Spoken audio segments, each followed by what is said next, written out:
Hi students, in the last class we have discussed about the maximum power extracted by a wind turbine working on the principle of thrust. Thrust principle మీద ఒక wind turbine కనుక work అవుతూ ఉన్నట్లయితే అది maximum ఎంత పవర్ని extract చేసుకోగలము అనేది చూసాం. మ్యాక్సిమం ఎంత తీసుకోగలదు? 8/27 of the power contained in the wind. Wind దగ్గర మొత్తం ఎంతైతే పవర్ ఉందో దాంట్లో కేవలం 8/27 మాత్రమే ఎక్స్ట్రాక్ట్ చేయగలదు. 8/27 అంటే 29% మాత్రమే. అయితే 29% అంటే ఎఫిషియన్సీ అనేది చాలా తక్కువగా ఉన్నట్టు. ఆ ఎఫిషియన్సీని ఇంక్రీజ్ చేయడం కోసం మనం విండ్ టర్బైన్స్ని డెవలప్ చేయాల్సి వచ్చింది. అయితే nowadays we are using the modern wind turbines. They all are working on the principle of aerodynamic principle. ఈ రోజుల్లో మనం ఉపయోగించేటువంటి అన్ని విండ్ టర్బైన్స్ కూడా ఏ ప్రిన్సిపల్ మీద వర్క్ అవుతున్నాయి? ఏరోడైనమిక్ ప్రిన్సిపల్ మీద వర్క్ అవుతున్నాయి. Aerodynamic principle is nothing but is a Bernoulli's theorem. అంటే ఆ బెర్నౌల్లీస్ ప్రిన్సిపల్ని బేస్ చేసుకొని చెప్పేదే ఏరోడైనమిక్ ప్రిన్సిపల్. అయితే బెర్నౌల్లీస్ ప్రిన్సిపల్ ఏంటి? ఆల్రెడీ మనం ఎర్లియర్ క్లాసెస్లో స్టడీ చేసుకున్నాం. PV ప్లస్ హాఫ్ రో వి స్క్వైర్ ప్లస్ రో GH is equal to constant అని చెప్పాం. ఇది బెర్నౌల్లీస్ ప్రిన్సిపల్. అయితే ఇక్కడ మనం విండ్ టర్బైన్ని సర్టెన్ హైట్లో ఫిక్స్ చేసి ఉంచుతాం కాబట్టి హైట్ అనేది ఏమీ చేంజ్ అవ్వదు. కాబట్టి ఇక్కడ పొటెన్షియల్ ఎనర్జీని మనం కన్సిడర్ చేయకుండా కేవలం ప్రెజర్ ఎనర్జీని, PV కాదు పీనే, ప్రెజర్ ఎనర్జీని అదేవిధంగా కైనెటిక్ ఎనర్జీ మాత్రమే కన్సిడర్ చేసుకుంటాం. P ప్లస్ హాఫ్ రో V square is equal to constant. ఇప్పుడు ఈక్వేషన్ బట్టి మనం ఏం చెప్పొచ్చు? P is inversely proportional to V. ఎలా? ఫర్ ఎగ్జాంపుల్ ప్రెజర్ అనేది ఇంక్రీజ్ అయ్యి వెలాసిటీ అనేది కాన్స్టెంట్గా ఉంటుంది అనుకోండి. అప్పుడు టోటల్ సమ్ యొక్క వాల్యూ ఏమైంది? పెరిగిద్ది. అంటే కాన్స్టెంట్ అవ్వదు, అంటే ఈక్వేషన్ని ఒబే చేయదు. ఒకవేళ P కాన్స్టెంట్గా ఉండి V వాల్యూ ఇంక్రీజ్ అవుతూ ఉంది అనుకోండి, అప్పుడు టోటల్ సమ్ ఏమవుతుంది? ఇంక్రీజ్ అవుతుంది, కాన్స్టెంట్గా ఉండదు. అంటే ఇక్కడ ఏం జరగాలి? ఈ రెండింటి యొక్క సమ్ అనేది కాన్స్టెంట్గా ఉండాలి అంటే ప్రెజర్ అనేది ఇంక్రీజ్ అయినట్లయితే వెలాసిటీ అనేది తగ్గాలి. ఇక్కడ డెన్సిటీ ఎందుకు చెప్పట్లేదు సార్ అనుకోవద్దు. డెన్సిటీ అనేది కాన్స్టెంట్ వాల్యూ కాబట్టి దాన్ని అలానే ఉంచుతున్నాం. ప్రెజర్ అనేది ఇంక్రీజ్ అయితే వెలాసిటీ డిక్రీజ్ అవ్వాలి. ఒకవేళ ప్రెజర్ డిక్రీజ్ అయితే వెలాసిటీ ఇంక్రీజ్ అవ్వాలి. అంటే రెండు ఎలా ఉండాలి? ఇన్వర్స్లీ ప్రపోర్షనల్లో ఉండాలి. అప్పుడు మాత్రమే వాటి యొక్క సమ్ అనేది ఏమవుతుంది? కాన్స్టెంట్ అవుతుంది. P proportional to 1/V. ఇది బెర్నౌల్లీస్ ప్రిన్సిపల్. దీనికి కొన్ని ఎగ్జాంపుల్స్ కూడా ఉన్నాయి, మీకు తెలిసినాయి. సరే మళ్ళీ ఒకసారి గుర్తు చేస్తాను. ఫర్ ఎగ్జాంపుల్ మనం ఒక ఆటమైజర్ తీసుకున్నాం అనుకోండి. ఆటమైజర్ అంటే ఒక స్ప్రేయర్ లాంటిది. ఇది బాటిల్ అనుకోండి. దీని లోపల ఫ్లూయిడ్ ఉన్నాయి. ఈ ఫ్లూయిడ్కి ఒక పైప్ ద్వారా పైకి ఒక హారిజంటల్ ట్యూబ్ని నేను కనెక్ట్ చేసుకున్నాను. ఇలా ఉందనుకోండి. దీని వెనక ఒక బల్బ్ ఉంది. మనం ఈ బల్బుని ప్రెస్ చేసినట్లయితే ఈ బాటిల్లో ఉన్నటువంటి వాటర్ ఏమైతే బయటకు వస్తాయి. సింపుల్గా మీ యొక్క స్ప్రేస్ ఉన్నాయి కదా, మీ ఇంట్లో సెంట్ బాటిల్స్ అవన్నీ ఉంటాయి కదా, అవన్నీ ఈ ప్రిన్సిపల్ మీద వర్క్ అయ్యేది. ఇక్కడ మనం ఈ బల్బుని ప్రెస్ చేసినప్పుడు కొన్ని చోట్ల ఇక్కడ గన్ కూడా ఉంటుంది. అంటే ఇలా ఉంటుంది. ఓకే, దీన్ని ప్రెస్ చేసినప్పుడు ఈ పైప్లో ఉన్నటువంటి ఎయిర్ ఏమవుతుంది? హై స్పీడ్తో బ్లో అవుతుంది. అంటే velocity of the air more in the tube. ఈ ట్యూబ్ లోపల ఎయిర్ యొక్క వెలాసిటీ ఎక్కువ ఉంది. ఈ లోపల ఈ లిక్విడ్ పైన కూడా ఎయిర్ ఉంటుంది కదా, ఈ ఎయిర్ యొక్క వెలాసిటీ ఎలా ఉంటుంది? తక్కువగా ఉంటుంది. ఎందుకని ఇక్కడ ఎయిర్ ఏం మూవ్ అవుతుంది, ఇక్కడ మాత్రం మూవ్ అవుతుంది. ఇందాక ఇక్కడ చెప్పుకున్నాం pressure is inversely proportional to the velocity అని. వెలాసిటీ ఎక్కువగా ఉంటే ప్రెజర్ ఏమవ్వాలి? తక్కువగా ఉండాలి. అంటే ఇక్కడ వెలాసిటీ ఎక్కువ ఉంది కాబట్టి ప్రెజర్ ఏమైంది? తక్కువగా ఉంటుంది. ఇక్కడ వెలాసిటీ తక్కువ ఉంది కాబట్టి ప్రెజర్ ఏమైంది? ఎక్కువ ఉంటుంది. అంటే లోపల వైపు ఏ ప్రెజర్ ఉంది? High pressure reason created. బయట వైపు లో ప్రెజర్ ఉంది. అంటే హై ప్రెజర్ నుంచి లో ప్రెజర్కి ఏమవుతుంది? లిక్విడ్ అనేది సక్ అయి బయటికి వచ్చేస్తుంది. ఓకే, ఇది ఆటమైజర్ ప్రిన్సిపల్. అలాగనే blowing of roofs. For example మనకి రైనీ సీజన్లో హెవీ విండ్స్ వస్తాయి. హెవీ విండ్స్ వచ్చినప్పుడు రూఫ్స్ ఎగిరిపోతూ ఉంటాయి. అంటే టాప్ అనేది ఎగిరిపోతూ ఉంటుంది. ఎందుకని? విండ్ అనేది అవుట్ సైడ్ ఎక్కువగా ఉంటుంది. అంటే top of the house the velocity of the wind will be the more. ఇదిగోండి, రూఫ్ పై నుంచి విండ్ బ్లో అవుతున్నప్పుడు పై వైపున విండ్ యొక్క వెలాసిటీ ఎలా ఉంటుంది? ఎక్కువగా ఉంటుంది. రూమ్ లోపల అంటే రూఫ్ కింద వెలాసిటీ ఏమైనా ఉంటుంది? ఎయిర్ యొక్క వెలాసిటీ ఎక్కువ ఉంటుందా? ఉండదు, తక్కువగా ఉంటుంది. లోపల వెలాసిటీ తక్కువ, బయట వెలాసిటీ ఎలా ఉంటుంది? ఎక్కువగా ఉంటుంది. అంటే బయట వైపు ప్రెజర్ ఏమో తక్కువగా ఉంటుంది, లోపల వైపు ప్రెజర్ ఏమో ఎక్కువగా ఉంటుంది. కాబట్టి కింద నుంచి అప్వర్డ్ ఫోర్స్ యాక్ట్ అవుతుంది. దీనివల్ల ఈ రూఫ్ అనేది ఏమవుతుంది? బ్లో అయిపోతుంది. హై ప్రెజర్, ఇది లో ప్రెజర్ కదా, కాబట్టి రూఫ్ పైకి ఎగిరిపోతుంది. ఓకే, ఇది అయితే ఇదే ప్రిన్సిపల్ని ఎక్కడ యూజ్ చేస్తారు? Aeroplane wings. ఏరోప్లేన్ వింగ్స్లో, హెలికాప్టర్ వింగ్స్లో కూడా ఈ Bernoulli's principle nothing but aerodynamic ప్రిన్సిపల్నే యూస్ చేస్తారు. ఎలానో చూద్దాం. మనం ఏరోప్లేన్ వింగ్ని కనుక అబ్జర్వ్ చేసినట్లయితే ఈ విధంగా ఉంటుందమ్మా. ఓకే, ఇప్పుడు ఏరోప్లేన్ వింగ్ మీద ఫోర్స్ అనేది nothing but velocity of the wing. Aeroplane ముందుకు వెళ్తుంది అనుకోండి, దాని వింగ్ ఇలా ఉంటుంది కదా, వింగ్ ఇలా ముందుకు వెళ్తూ ఉంది. ఇదిగోండి వింగ్ ఇటు ముందుకు వెళ్తుంది అనుకోండి. ఏ రేట్ వెళ్తుంది? ఆపోజిట్ డైరెక్షన్లో దీని మీద నుంచి రష్ అవ్వాలి. అయితే ఈ డిజైన్ ఏ విధంగా చేస్తారు అంటే పై వైపున ఎయిర్ యొక్క వెలాసిటీ అనేది ఎక్కువగా ఉండేటట్టు, కింద వైపుకి వచ్చేసరికి ఎయిర్ యొక్క వెలాసిటీ తక్కువగా ఉండే విధంగా డిజైన్ చేస్తారు. ఈ పై వైపున ఎయిర్ యొక్క వెలాసిటీ ఎలా ఉంటుంది? ఎక్కువగా ఉంటుంది. కింద వైపున ఎయిర్ యొక్క వెలాసిటీ ఎలా ఉంటుంది? తక్కువగా ఉంటుంది. కింద వెలాసిటీ ఆఫ్ ది ఎయిర్ తక్కువ కాబట్టి ప్రెషర్ ఏమైంది? పెరిగిద్ది. పై వైపున వెలాసిటీ ఆఫ్ ది ఎయిర్ ఎక్కువ కాబట్టి ప్రెషర్ ఏమవుతుంది? తక్కువ ఉంటుంది. అప్పుడు కింద నుంచి పైకి ఏం చేస్తుంది? ప్రెషర్ అనేది యాక్ట్ అవుతుంది. ప్రెషర్ ఉందంటే కంపల్సరీగా ఫోర్స్ ఉన్నట్టేగా, అంటే అప్వర్డ్ ఫోర్స్ అనేది యాక్ట్ అవుతుంది. ఈ అప్వర్డ్ ఫోర్స్ని ఏమని పిలుస్తారు? లిఫ్ట్ ఫోర్స్ అంటారు. అప్వర్డ్ ఫోర్స్ని ఏమంటాం? లిఫ్ట్ ఫోర్స్ అంటాం. మనం ఎప్పుడైనా ఏరోప్లేన్ ఫ్లై అవడం చూస్తే రన్వే మీద ఒక 1-2 కిలోమీటర్స్ ఫాస్ట్గా వెళ్ళిన తర్వాత మాత్రమే టేక్ ఆఫ్ అవ్వడం జరుగుతుంది. ఎందుకోసం? ఈ లిఫ్ట్ ఫోర్స్ అనేది ఎంత రావాలి? Equal to the weight of the aeroplane రావాలి. ఏరోప్లేన్ వెయిట్ ఎటు ఉంటుంది? కిందకు ఉంటుంది. ఇప్పుడు మనకి వచ్చేటువంటి ఫోర్స్ ఎటు ఉండాలి? పై వైపుకు ఉండాలి. అయితే ఒక్కసారిగా lift force equal to the weight of the aeroplane వస్తుందా? రాదు. అందుకని ఫస్ట్ ఏరోప్లేన్ స్లోగా స్టార్ట్ అయ్యి స్పీడ్గా వెళుతుంది. స్పీడ్గా వెళ్లే కొద్దికి పై వైపున ఎయిర్ యొక్క వెలాసిటీ పెరుగుతూ పోతుంది, కిందకి ఎయిర్ యొక్క వెలాసిటీ తగ్గుతుంది. అప్పుడు కింద వైపు నుంచి ప్రెషర్ అనేది ఏమవుతుంది? పెరుగుతుంది. అంటే ఏరోప్లేన్ ఫాస్ట్గా మూవ్ అయ్యే కొద్దికి కింద నుంచి ప్రెషర్ పెరిగిపోతూ ఉంటుంది. ఎప్పుడైతే కింద నుంచి వచ్చేటువంటి ప్రెషరు, అంటే కింద నుంచి వచ్చేటువంటి ప్రెషర్ వచ్చే లిఫ్ట్ ఫోర్స్ అనేది ఏరోప్లేన్ యొక్క వెయిట్కి ఈక్వల్ అవుతుందో అప్పుడు ఏరోప్లేన్ అనేది టేక్ ఆఫ్ అవ్వడం జరుగుతుంది. ఓకే, ఇది లిఫ్ట్ ఫోర్స్. ఎక్కడ వాడతారు? ఏరోప్లేన్ వింగ్స్, హెలికాప్టర్ వింగ్స్లో యూస్ చేస్తారు. అయితే ఇక్కడ ఇంకొక ఫోర్స్ కూడా ఉంటుందమ్మా. ఏ ఫోర్స్ ఉంటుంది? Drag force. ఫర్ ఎగ్జాంపుల్ మనం ముందుకు వెళ్తున్నాం, ఫర్ ఎగ్జాంపుల్ మీరు బైక్ మీద వెళ్తున్నారు అనుకోండి, ఎయిర్ మిమ్మల్ని ఏం చేస్తుంది? వెనక్కి పుష్ చేస్తుంది. ఇప్పుడు ఇక్కడ ఎయిర్ ఇలా బ్లో అవుతున్నప్పుడు ఈ ఏరోప్లేన్ వింగ్, ఈ ఎయిర్ ఫాయిల్ కూడా ఏం చేయాలి? వెనక్కి నెట్టాలి. అంటే there must be a drag force in the direction of the wind. Wind అనేది ఏ డైరెక్షన్లో అయితే బ్లో అవుతుందో అదే డైరెక్షన్లో ఏముంటుంది? డ్రాగ్ ఫోర్స్ కూడా ఉంటుంది. అంటే FD ఉంటుంది. ఈ డ్రాగ్ ఫోర్స్ అనేది కూడా ఈ డ్రాగ్ ఫోర్స్ ఉండటం వల్ల ఇక్కడ కొంత ఎఫెక్ట్ వస్తుంది. అంటే ఈ డ్రాగ్ ఫోర్స్ని మనం ఏం చేయాలి? తగ్గించాలి. ఈ డ్రాగ్ ఫోర్స్ని తగ్గించడం కోసం ఏం చేస్తారు? ప్రొఫిల్లర్స్ వాడతారు. ఏ ప్రొఫిల్లర్స్? ఫర్ ఎగ్జాంపుల్ మీరు ఏరోప్లేన్ అబ్జర్వ్ చేసినట్లయితే వింగ్స్ కింద కూడా ఫ్యాన్లు ఉంటాయి, ప్రొఫిల్లర్స్ ఉంటాయి. వింగ్స్ కింద కూడా ఫ్యాన్స్ ఉంటాయి, జెట్ ఫ్యాన్స్ అంటారు. ఆ ఫ్యాన్స్ ఏం చేస్తాయి? ఈ డ్రాగ్ ఫోర్స్ని తగ్గిస్తాయి. అంటే ఫ్యాన్ రొటేట్ అవుతుంది అనుకోండి, ముందు వైపుకి ఫోర్స్ వస్తుంది కదా, ఈ డ్రాగ్ ఫోర్స్ ఎంతైతే ఉందో ఆ ఫోర్స్కి ఈక్వల్గా ఆ ఫ్యాన్ అనేది ఏం చేస్తుంది? ఈక్వల్ ఫోర్స్ అప్లై చేస్తుంది. దానివల్ల డ్రాగ్ ఫోర్స్ అనేది క్యాన్సిల్ అవుతుంది, ఓన్లీ లిఫ్ట్ ఫోర్స్ మాత్రమే వర్క్ అవుతుంది. ఓకే, ఇది ఏరోడైనమిక్ ప్రిన్సిపల్. అయితే దీన్ని బేస్ చేసుకొని మూవ్ అయ్యేటప్పుడు ఇక్కడ FL ఒకటి ఉంది, FD ఒకటి ఉంది. అయితే వేరు ఫోర్సెస్ వేరు డైరెక్షన్స్లో యాక్ట్ అవుతుంటాయి. ఏ ఫోర్స్ ఏ డైరెక్షన్లో యాక్ట్ అవుతుంది ఏంటి అనేది చూద్దాం. సరే, ఇదే డయాగ్రామ్ను ఇక్కడ పక్కన రెఫరెన్స్ కోసం డ్రా చేస్తున్నాను.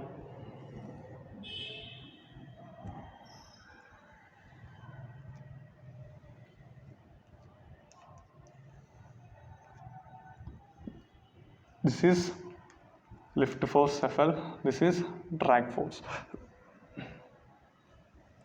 FD. ఓకే, ఇప్పుడు ఇదే ప్రిన్సిపల్ని బేస్ చేసుకొని మనం ఏం చేయాలి? విండ్ టర్బైన్స్ని తయారు చేసుకోవాలి. అంటే వింగ్స్ బ్లేడ్స్ని తయారు చేయాలి. ఎలా అనేది చూద్దాం. ఇదిగోండి,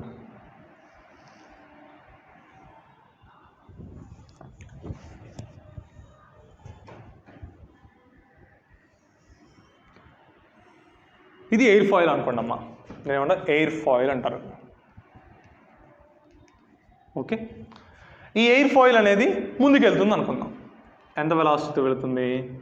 U వెలాసిటీతో వెళ్తుంది అనుకుందాం.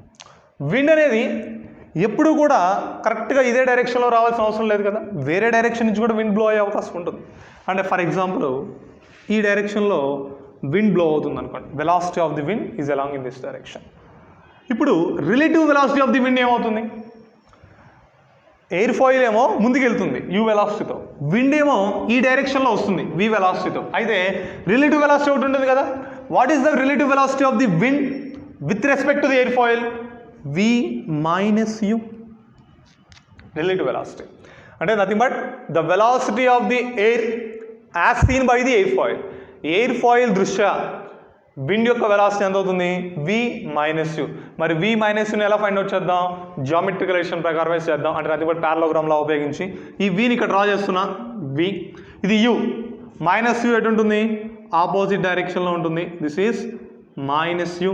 దీన్ని ఉపయోగించుకొని కనుక మనం ఒక పారలోగ్రామ్ని కన్స్ట్రక్ట్ చేసినట్లయితే ఇదేమవుతుంది W relative velocity of the wind యొక్క రిలేటివ్ వెలాసిటీ. అయితే ఈ relative velocity of the wind వలన ఇక్కడ ఏం జరుగుతుంది లిఫ్ట్ ఫోర్స్ అనేది యాక్ట్ అవుతుంది. ఇదిగోండి ఆల్రెడీ ఇక్కడ రాసి విండ్ ఇటు బ్లో అవుతుంటే లిఫ్ట్ ఫోర్స్ ఎలా ఉంది పర్పెండిక్యులర్ టు ది విండ్ ఉంది. ఇదిగోండి ఇది లిఫ్ట్ ఫోర్స్, దీనికి పర్పెండిక్యులర్గా విండ్ ఫోర్స్ ఇది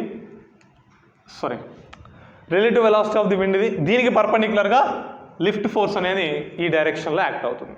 సరే ఇది లిఫ్ట్ ఫోర్స్. డ్రాగ్ ఫోర్స్ ఉంటుంది కదా, డ్రాగ్ ఫోర్స్ ఎటు ఉంటుందని చెప్పాము in the direction of the wind ఏ డైరెక్షన్లో ఉంటే ఆ డైరెక్షన్లో, relative velocity of the wind ఈ డైరెక్షన్లో ఉంది కాబట్టి డ్రాగ్ ఫోర్స్ కూడా ఎటు ఉండాలి ఇటే ఉండాలి. అంటే విండ్ యొక్క direction relative velocity of the wind డైరెక్షన్లో ఉండాలి. ఎఫ్డి ఇది ఎఫ్ఎల్ ఇది ఎఫ్టి అంటే లిఫ్ట్ ఫోర్స్ డ్రాగ్ ఫోర్స్ ఈ రెండు దేని వల్ల వస్తున్నాయి relative velocity of the wind వల్ల వస్తున్నాయి. ఇప్పుడు ఈ రెండింటి యొక్క రిజల్టెంట్ ఇంకోటి ఉంటుందిగా, మరి ఈ రెండింటి యొక్క రిజల్టెంట్ ఫైండ్ అవుట్ చేయాలి అంటే ఏం చేయాలి మళ్ళీ ఇంకొక పారలోగ్రామ్ నథింగ్ ఇక్కడ రెక్టాంగిల్ వస్తుంది. పారలోగ్రామ్ రూల్ ప్రకారం సాల్వ్ చేస్తే ఓకే ఇది F. This is the net force acting on a moving air foil due to the wind. ఒక ఎయిర్ ఫాయిల్ అనేది మూవ్ అవుతూ ఉంటే దాని మీదకి విండ్ కనుక మనం బ్లో చేసినట్లయితే ఆ బ్లో చేసినటువంటి విండ్ వలన వచ్చేటువంటి రిజల్టెంట్ ఫోర్స్ ఇది ఎఫ్. ఇప్పుడు ఈ ఎఫ్ని మనం డిఫరెంట్ డైరెక్షన్స్లో రిజాల్వ్ చేసాం అనుకోండి. ఇది ఎఫ్ అనేది ఫోర్స్ కదా, ఫోర్స్ అనేది వెక్టార్. ఇప్పుడు దీన్ని రిజాల్వ్ చేసాం ఇదిగోండి యూ డైరెక్షన్లో, అది ఇక్కడ దీని మీదకి ఒక ప్రొజెక్షన్ తీసుకున్నాం. ఇటువైపు వస్తుంది కదా కాంపోనెంట్ ఎఫ్ ఏమనుకుందాం ఎఫ్ఎం అనుకోండి మొమెంటమ్ ప్రొడ్యూసింగ్ ఫోర్స్. ఈ ఎఫ్ఎం అనేది ఏ డైరెక్షన్లో ఉంది in the direction of the airfoil ఎటైతే మూవ్ అవుతుందో అదే డైరెక్షన్లో ఫోర్స్ ఉంది. అప్పుడు ఆటోమేటిక్గా ఎయిర్ ఫాయిల్ యొక్క స్పీడ్ ఏమైంది పెరిగిద్ది. అంటే ఇప్పుడు ఈ లిఫ్ట్ ఫోర్స్ యొక్క కొంత కాంపోనెంట్ వల్ల మనకేం జరుగుతుంది ఎయిర్ ఫాయిల్ యొక్క స్పీడ్ అనేది పెరుగుతుంది. అంటే ఇక్కడ విండ్ వల్ల మోషన్ అనేది ఏమైంది ఇంక్రీజ్ అయింది. ఓకే ఈ force this component of force is responsible for the motion of the wind turbine. Wind turbine యొక్క మోషన్కి ఈ ఫోర్స్ అనేది ఇంపార్టెంట్. ఈ ఫోర్స్ ఎంత ఎక్కువగా ఉంటే మన విండ్ టర్బైన్ అనేది ఏమవుతుంది అంత ఎక్కువ స్పీడ్తో రొటేట్ అవుతుంది. అప్పుడు ఆటోమేటిక్గా మనకి వచ్చేటువంటి పవర్ కూడా ఏమవుతుంది ఇంక్రీజ్ అవడం జరుగుతుంది. ఇది జనరల్ డయాగ్రామ్. అంటే ఏ డైరెక్షన్లో అయినా సరే మనకి విండ్ వస్తే ఎయిర్ ఫాయిల్ మూవ్ అవుతూ ఉన్నప్పుడు వచ్చేటువంటి డయాగ్రామ్. అయితే మనం తీసుకునేటువంటి విండ్ టర్బైన్స్ అనేవి ఎప్పుడు కూడా ఏ డైరెక్షన్లో ప్లేస్ చేస్తామని చెప్తున్నాం విండ్ ఏ డైరెక్షన్లో అయితే ఉందో అదే డైరెక్షన్లో ప్లేస్ చేస్తామని చెప్తున్నాం కదా. మనం already horizontal axis wind turbine చెప్పాం.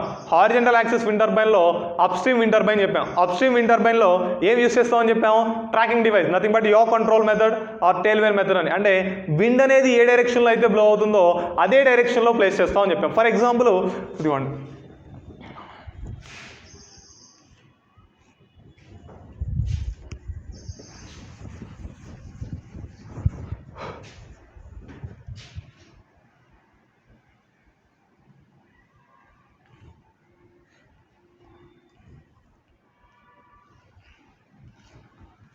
ఫర్ ఎగ్జాంపుల్ ఇది విండ్ టర్బైన్ అనుకోండి.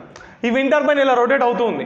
విండ్ ఎటు నుంచి వస్తుంది ముందు నుంచి. ఫర్ ఎగ్జాంపుల్ ఇది విండ్ టర్బైన్ ఎలా ఉంది విండ్ ఇటు నుంచి బ్లో అవుతుంది. ఇది ఏమవుతుంది యాంటీ క్లాక్ వైజ్ ఈ ప్లేన్లో రొటేట్ అవుతూ ఉంటుంది. విండ్ ముందుకు వెళ్తూ ఉంది. అంటే ఇప్పుడు motion of the wind motion of the wind turbine and velocity of the wind ఈ రెండు ఎలా ఉన్నాయి పర్పెండిక్యులర్గా ఉన్నాయి. ఇదిగోండి ఇది విండ్ టర్బైన్. ఇది క్లాక్ వైజ్లోనో యాంటీ క్లాక్ వైజ్లోనో ఓరియంటేషన్ బట్టి రొటేట్ అవుతుంది. మ్యాక్సిమం యాంటీ క్లాక్ వైజ్లో రొటేట్ అయితే ఫర్ ఎగ్జాంపుల్ ఇలా రొటేట్ అవుతుంది అనుకోండి. విండ్ ముందు నుంచి వస్తుంది. అంటే ఈ రెండు ఎలా ఉన్నాయి పర్పెండిక్యులర్గా ఉన్నాయి. కాబట్టి ఇదే డయాగ్రామ్ని అంటే ఇది జనరల్ కేస్. ఈ జనరల్ కేస్ని మన విండ్ టర్బైన్కి యూటిలైజ్ చేసే విధంగా మనం దాన్ని కన్వర్ట్ చేసి డ్రా చేద్దాం.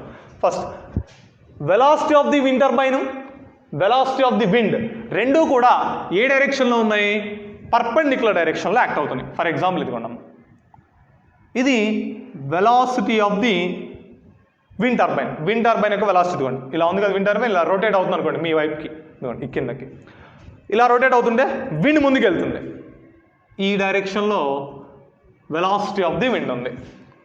ఓకే, ఈ రెండు కాంపోనెంట్స్ యాజ్ యూజువల్గా ఇందాక ఎలా అయితే డ్రా చేసామో ఇప్పుడు కూడా అలానే డ్రా చేయాలి. ఇప్పుడు మనం తీసుకోవాల్సింది ఏంటి, relative velocity of the wind తీసుకోవాలి. Relative velocity of the wind అంటే మనం ఏం డ్రా చేయాల్సి ఉంటుంది, v మైనస్ యూని డ్రా చేయాల్సి ఉంటుంది. v మైనస్ యూ అన్నాం, ఇది u మైనస్ యూ ఎటు ఉంటుంది, పై వైపు ఉంటుంది, దిస్ ఈజ్ మైనస్ యూ. దీని మళ్ళీ పారలోగ్రామ్ రూల్ ప్రకారం మనం v మైనస్ యూని డ్రా చేస్తే ఇది వస్తుంది.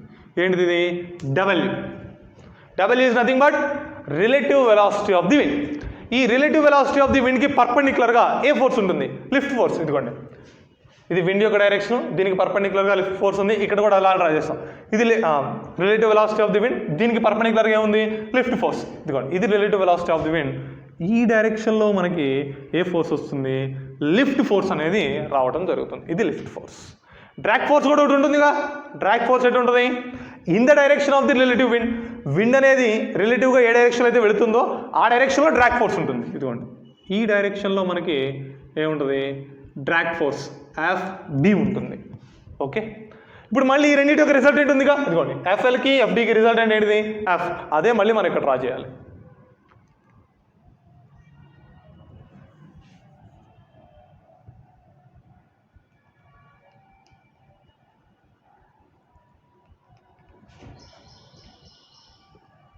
This is F, resultant force. ఈ Fకి కాంపోనెంట్స్ ఉంటాయి కదా, ఇదిగోండి రెండు వైపులా తీసుకుందాం. ఇక్కడ వరకు ఉంటుంది, దీనేమో FT అంటున్నా, దీనేమో FM అంటున్నా. సరే ఎందుకో ఒకటి చెప్తాను.